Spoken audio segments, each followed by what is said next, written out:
Друзья, всем огромнейший привет! Я сегодня готовлю очень вкусное блюдо, оно может быть с любыми начинками.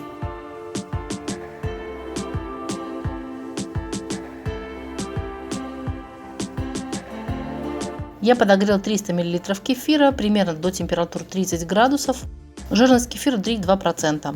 И вливаю кефир в удобную большую емкость. В кефир добавляю 1 чайную ложку крупной соли без горочки, 1 чайную ложку пищевой соды без горочки.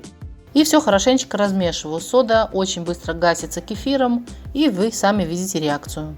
Появились вот такие пузырьки. Я взяла 400 грамм муки пшеничной высшего сорта, у всех мука разная, поэтому ориентируйтесь на консистенцию теста, как в видео. Муку всю сразу не всыпаю, всыпаем в 2-3 приема. Пока тесто жидкое, я его замешиваю ложкой, а потом выложу на стол и пару минут руками буду вымешивать.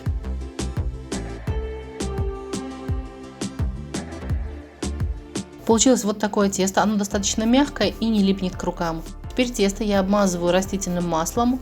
Тесто перекладываю в чистый сухой пакет, плотно закрываю пакет и оставляю тесто полежать при комнатной температуре без сквозняков полчаса. Теперь готовим зелень. У меня зеленый лук, укроп, петрушка. Берем по несколько веточек. Все стебли срезаем, потому что они потом очень сильно будут рвать наше тесто. Зелень берите абсолютно любую, ту, которая вам нравится. Теперь всю зелень нужно мелко нарезать. Я такие лепешки готовила с разными начинками, очень нравится мне, сочная. Начинка это зелень плюс обжаренный до полной готовности куриный, либо говяжий или свиной фарш. Сегодня у меня начинка будет из зелени. Зелень еще хорошенечко измельчаю и убираю в сторону. Прошло полчаса, тесто полежало уже, оно уже стало совершенно другим, стало очень-очень мягким, податливым, влажным таким. Стол я присыпала мукой, беру скалку, припыляю ее немножко мукой. Муки много не добавляйте, буквально совсем немножко, чтобы тесто не забить мукой. Все тесто подкатываю в такую колбаску, делю пополам и каждую часть еще на 3 части. Вы это тесто можете делить не на 6 частей, а на 4. От этого будет зависеть, больше или меньше лепешка получится. Каждый кусочек теста я подкатываю в шарик. И нужно будет убрать в сторону, накрыть пакетом, чтобы все это не заветривалось. И так поступаю с каждым кусочком теста, делаю из теста шарики. Каждый шарик я раскатываю в очень тонкую лепешку. Буквально пару миллиметров. К зелени я натираю на крупной терке 100 грамм полутвердого сыра. Можно брать любой сыр. Мне кажется, что сулугуни подойдет сюда идеально. Получается вот такая стружка из сыра. Это и будет наша начинка. Все это перемешиваю. По 2 столовые ложки с горкой теперь выкладываю начинку в центр лепешки. Все края собираю в центр. Много теста не собирайте, потому что когда уже будут готовые лепешки, не очень-то приятно, когда в середине прям такой жесткий будет комок теста. Получается вот такая лепешка. Закрываем все сверху, аккуратно придавливаю руками и раскатываем скалкой в лепешку где-то толщиной в полсантиметра.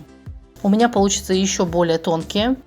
Где-то начинка из теста вылазит, прорывает его, ничего страшного. Все это я буду обжаривать на сухой сковороде, ничего абсолютно не пригорает, потом не дымит, не коптит. Выпекаю я на блинной чугунной сковородке, очень удобно. Поворачиваем с одной стороны на другую, чтобы все это равномерно прожаривалось. Конфорка у меня самая большая и огонь меньше среднего, так чтобы все не сгорело и пропеклось. Обжариваем до красивого румяного золотистого цвета. Первое поджарилось, выкладываем на блюдо, берем кусочек сливочного масла, считайте как для подачи, и смазываем все.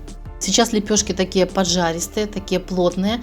После того, как они полежат, немножко остынут, промазанные сливочным маслом, они очень вкусные, становятся мягкие. А подаю их я просто к чаю, кофе, нам нравится. Можно к любому супу, борщу, вместо хлеба тоже очень вкусно. Когда эти лепешки обжариваются, они раздуваются, а потом сдуваются снова.